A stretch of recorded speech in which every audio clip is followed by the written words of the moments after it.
नमस्कार, मेरा नाम अभिषेक है और आपने देखना शुरू किया है लाइव सिटीज। लालू यादव के विपक्षी हमेशा कहा करते थे कि लालू यादव कहते थे भूरा बाल साफ करो, मतलब भूमियार, राजपूत, ब्राह्मण, लाला। मगर लालू यादव ने हमेशा कहा कि मैंने कभी ऐसा नहीं कहा। मगर बिहार के जो राज्यसभा चुनाव अभी संपन्न हुए हैं उससे एनडीए ने भूरा जरूर साफ कर दिया है, मतलब भूमियार और राजपूत।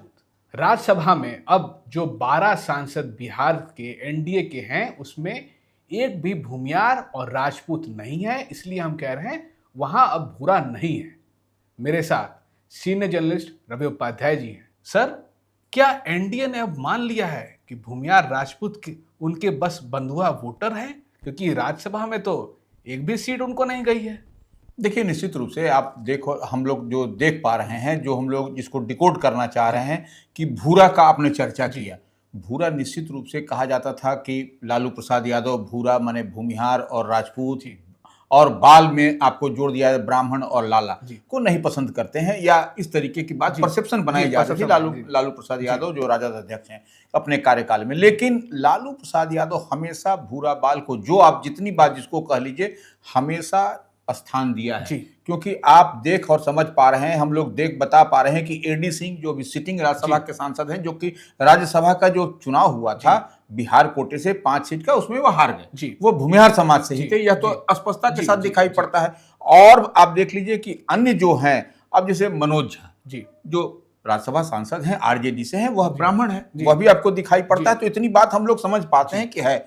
लेकिन अब जो सवाल है, जो आपका सवाल है, जो पब्लिक डोमेन में जो उठ रहा है कि क्या हो गया भाई एनडीए को, कि भूरा बाल और भूरा को ही साफ कर दिया गया है, भूमिहार राजपूत को साफ कर दिया गया। सीटिंग जो आपको 10/4/2026 तक जिनका कार्यकाल है, माने 10 अप्रैल 2026 तक कार्यकाल है, हरिवंश नारायण सिंह जो राजपूत समाज से आते हैं, उनको भी ड्रॉप कर दिया जी। यह तो स्पष्टता के साथ दिखाई पड़ रहा है। अकेले राजपूत थे, जो राज्यसभा में उपसभापति थे, पढ़े लिखे थे, विद्वान थे, पत्रकारिता से उन्होंने अपना करियर, तो वह आप देख लीजिए, उनको जैसे आदमी को भी ड्रॉप कर दिया गया। एनडीए ने उनको ड्रॉप कर दिया, जेडीयू उनको ड्रॉप कर दिया। तो यह स्पष्टता के साथ दिखाई पड़ रहा है। अब जो 12 जो बिहार से राज्यसभा के अब तक जो नवनिर्वाचित जो हैं, जो 5 सीट है, उसको जोड़ करके हम लोग अगर यदि देखें, सर तो आप उनके नाम और उनकी जाति ही बता देंगे? हाँ, बिल्कुल बिल्कुल, हम सब आ रहे हैं। तो अब आप देखिए, जैसे नीतीश कुमार जेडीयू से हैं, वह राष्ट्रीय अध्यक्ष भी हैं जेडीयू के, बिहार के मुख्यमंत्री भी हैं, वह कुर्मी समाज ओबीसी से आते हैं, नंबर 1। अब आप आइए, नितिन नवीन जो भारतीय जनता पार्टी से हैं, राष्ट्रीय अध्यक्ष हैं, वह कायस्थ समाज से हैं, सवर्ण समाज से हैं। उपेंद्र कुशवाहा जो राष्ट्रीय लोक मोर्चा के राष्ट्रीय अध्यक्ष हैं, पूर्व केंद्रीय मंत्री रहे हैं और सिटिंग राज्यसभा सांसद हैं, तो वो कुशवाहा समाज से आते हैं, कोरी समाज से, ओबीसी से, वह भी इस बार इलेक्ट हुए हैं। रामनाथ ठाकुर जो नाई समाज से, ईबीसी समाज से आते हैं, जो केंद्र में नरेंद्र मोदी कैबिनेट में मिनिस्टर भी हैं, उनको फिर से रिन्यूअल उनका हुआ है, नवनिर्वाचित वह राज्यसभा सांसद बने हैं, तो वह नाई समाज से है, ईबीसी से हैं वो। तो अब आइए आप सिवेश राम जिनको हम लोग कहते हैं, वह बीजेपी से हैं, रविदास समाज से, चमार समाज से आते हैं, वह भी आपको न्यूली इलेक्टेड हैं वो। तो ऐसे में आप समझ लीजिए, जो 5 नाम बता रहे हैं उसमें आप देख लीजिए कि कुर्मी हो गए, कायस्थ हो गए, कुशवाहा हो गए, नाई हो गए, रविदास हो गए। तो ये 5 आदमी आपको दिखाई पड़ रहा है। और उसके बाद हम लोग चल रहे हैं। अब उसके बाद चलिए क्या है, उसके बाद हम लोग देखिए, संजय झा हैं, जेडीयू के राष्ट्रीय कार्यकारी अध्यक्ष हैं, वह ब्राह्मण समाज से हैं, सवर्ण समाज से हैं। मनन कुमार मिश्रा भारतीय जनता पार्टी से हैं, ब्राह्मण समाज से हैं, सवर्ण समाज से हैं। सतीश चंद्र दुबे भारतीय जनता पार्टी से हैं, ब्राह्मण समाज से हैं, सवर्ण है वो।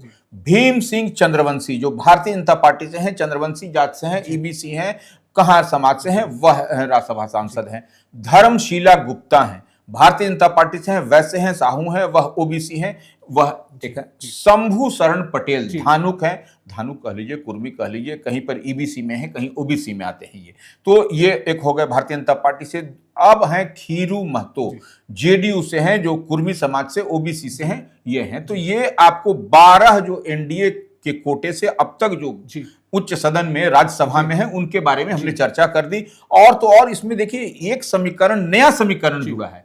इस बार जो समीकरण जो अब जो हम लोग देख और समझ पा रहे हैं, जो लॉ कुछ कॉम्बिनेशन जो बिहार में दिखाई पड़ता था, इस बार जो है सो एनडीए की तरफ से कह दिया जाए तो वह आपको दिखाई पड़ रहा है राज्यसभा में, उच्च सदन में। पहले खीरू महतो और उपेंद्र कुशवाहा थे, अब खीरू महतो, नीतीश कुमार और उपेंद्र कुशवाहा है। हाँ, नहीं, शंभू शरण पटेल। अच्छा जी, शंभू शरण पटेल। शंभू शरण पटेल, खीरू महतो, आपको नीतीश कुमार, उपेंद्र कुशवाहा, यह आपको कॉम्बिनेशन, आपको लॉकुस कॉम्बिनेशन की हम जो बात कर रहे हैं वो वहां पर राज्यसभा में, उच्च सदन में होता हुआ दिखाई पड़ रहा है। यह एक अजीबो गरीब दृश्य आपको दिखाई पड़ रहा है। मगर सर, भूमिहार राजपूत गए और लव कुश का कॉम्बिनेशन भारी है अब राज्यसभा में। बिल्कुल, देखिए, भूरा की बात आप कहते हैं, भूमिहार राजपूत की बात कर रहे हैं, तो हमने शुरू में ही कहा कि हरिवंश नारायण सिंह को ड्रॉप कर दिया गया।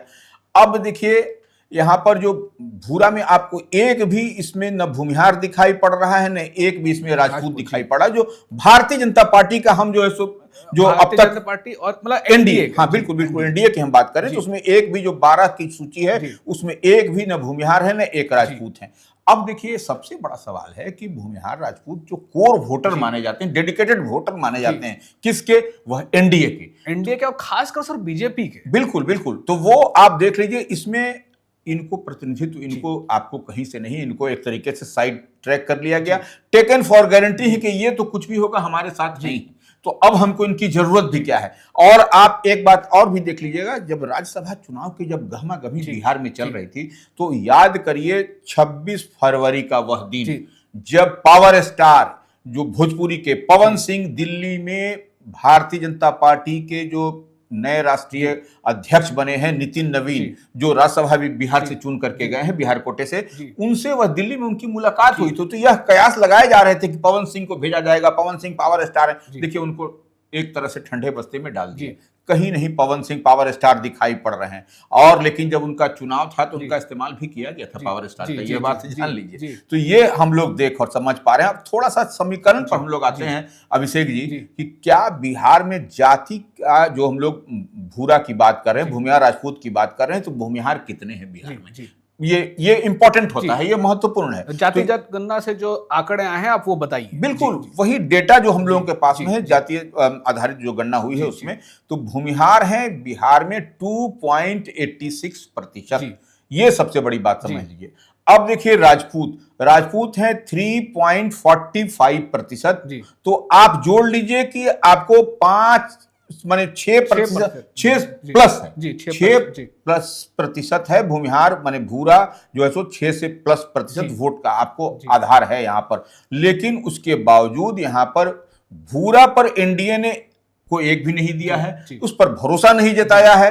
अब वही दूसरी तरफ कांग्रेस जो है, कांग्रेस के पास में एक भूरा है, अच्छा, हाँ, एक जो है सो माने भूमिहार, हाँ भूमिहार है, वह अखिलेश सिंह है। आप देख लीजिएगा, अखिलेश प्रसाद सिंह जो राज्यसभा सांसद हैं, वह हैं भूमिहार समाज से। अखिलेश सिंह की पूछ बढ़ जाएगी और भूमिहारों के सबसे कद्दावर नेता में से माने जाएंगे, क्योंकि अब वो राज्यसभा में अकेले भूमिहार हैं बिहार से। निश्चित रूप से आप एडी सिंह को जिस तरीके से जो झोल झाल करके उनको दरकिनार कर दिया गया, अब स्ट्रेटजी के तहत किया गया, या क्या कारण है, किस तरीके से 4 वोट नहीं पड़े, क्या उसमें गांधी जी का खेल हुआ, नहीं हुआ, पावर पॉलिटिक्स हुआ, उनको डराए, तो यह एक अलग विषय है। वह तो माने पुलिस का काम, हम लोगों का काम नहीं है। क्या आप मानते हैं तेजस्वी यादव ने जब एनडीए की सूची देखी होगी तभी एडी सिंह को इसलिए फाइनल किया ताकि जो ये कोर वोटर हैं राजपूत और भूमिहार, उनमें सेंधमारी कर सके?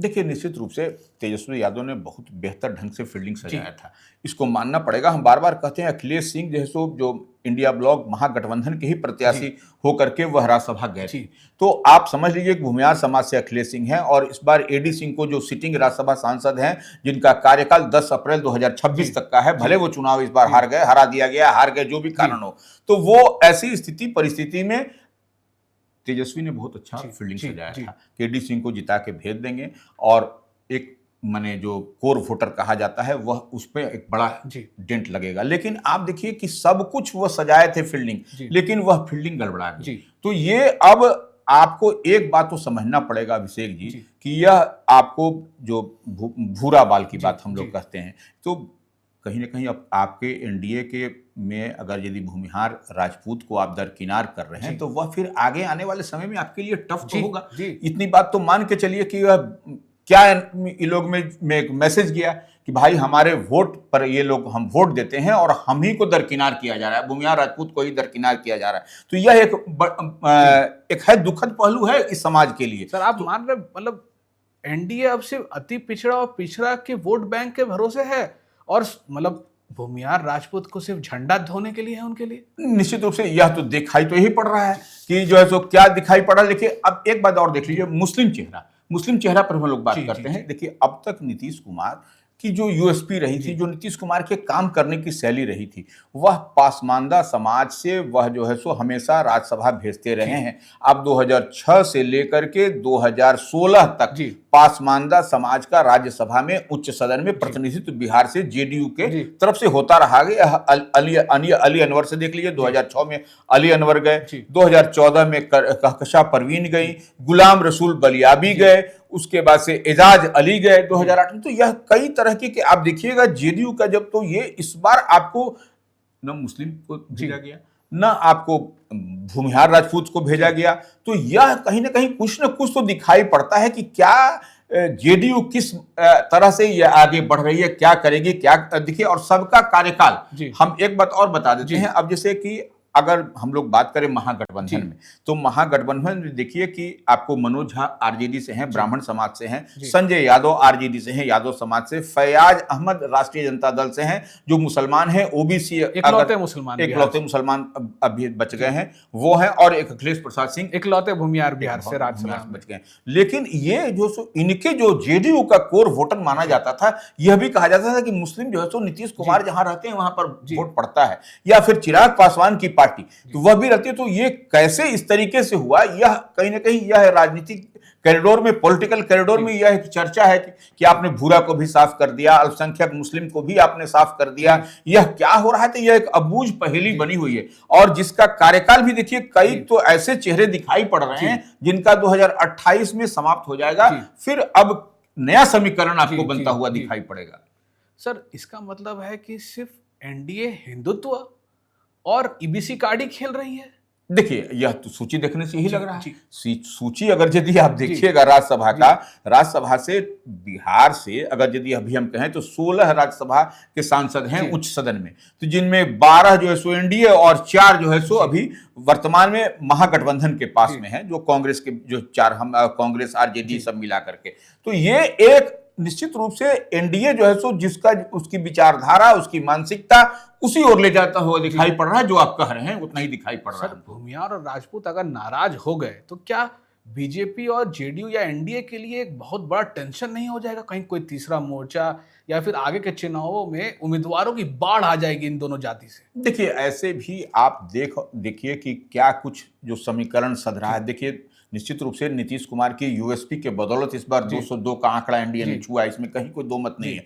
लेकिन अब जो नया समीकरण होगा, आपको भूमिहार अगर यदि बिदक गए, राजपूत यदि बिदक गए, फिर उसके बाद से मुस्लिम का जो है सो बिदकना होगा, तो यह एक बड़ी चुनौती आपको दिखाई पड़ेगी। और इधर दूसरी तरफ देखिए कि आपको जो इस बार राज्यसभा का चुनाव हुआ उसमें एक नया समीकरण आपको वरिष्ठ ओवैसी की पार्टी एआईएम जो है सो राजद के साथ चली आई, कांग्रेस बिदकती हुई दिखाई पड़ी, लेकिन वो आपके साथ में चढ़ गई, और बहन मायावती की पार्टी वह भी मजबूती के साथ आपको राजद के साथ में राज्यसभा के चुनाव में रही। तो यह कुछ नया समीकरण हो जाता है, जिसमें कोई आश्चर्य की बात नहीं है। मुस्लिम एक हो गए तो तेजस्वी की तरफ, मतलब महागठबंधन की तरफ वोट चढ़ जाएगा मुस्लिम का। देखिए निश्चित रूप से वह अगर यदि नाराजगी तो है उन लोगों के बीच में, अगर आप जाइए कि आप उन लोगों में क्या कमी थी कि भाई कि आपने ये भूमिहार को आपने नहीं भेजा राज्यसभा से, राजपूत को नहीं भेजा आपने राज्यसभा से, और आपने अल्पसंख्यक की बात जो नीतीश कुमार कहते थे वो उनको नहीं भेजा, तो कहीं ना कहीं यह कुछ तो झोल झाल है।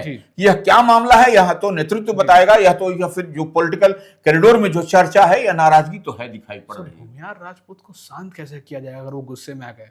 कहीं फिर प्रलोभन तो नहीं दिया जाएगा कि लोकसभा आ रहा है उसमें आपको टिकट ज्यादा मिलेगा, या उसके बाद विधानसभा में इस बार आप लोग को ज्यादा टिकट दिया जाएगा? हाँ, हो सकता है कि यह भी कहा जाए, या फिर जो नई सरकार का गठन होगा जो आपको, तो उसमें कुछ ज्यादा प्रतिनिधित्व देने की बात आएगी। लेकिन इसके साथ साथ अन्य समीकरण तो आपको साधना पड़ेगा ना, आपको दलित को भी देना पड़ेगा, महादलित को भी देना पड़ेगा, कुछ माने जो ओबीसी से बनाना पड़ेगा, और ये सबसे बड़ी बात है लॉकुस कॉम्बिनेशन को तो आपने खुद कर दिया। यह तो अब दिखाई पड़ा, लॉकुस कॉम्बिनेशन तो बोला ही जाता था आपके साथ में, लेकिन भूरा की बात करते हैं, भूमिहार राजपूत की बात करते हैं, वह कहां जा रहा है, यह भी तो देखना पड़ेगा ना। सर आप मान रहे हैं कि ये एनडीए का सोशल इंजीनियरिंग का मास्टर स्ट्रोक है, या ये बहुत बड़ा फेलियर आगे जाकर साबित हो सकता है? देखिए अभी तो सब लोग गुड गुड दिखाई पड़ रहा है कि सोशल इंजीनियरिंग कह लीजिए या बहुत बड़ी अच्छी बात करिए, लेकिन आने वाले इन द लॉन्ग रन जब आपको आगे जब 2029 में या 2030 में जब बिहार में चुनाव होंगे तो फिर आपको यह समीकरण आपको साधना पड़ेगा, नहीं तो ये कहीं ना कहीं ये आपको भरपाई करनी पड़ेगी।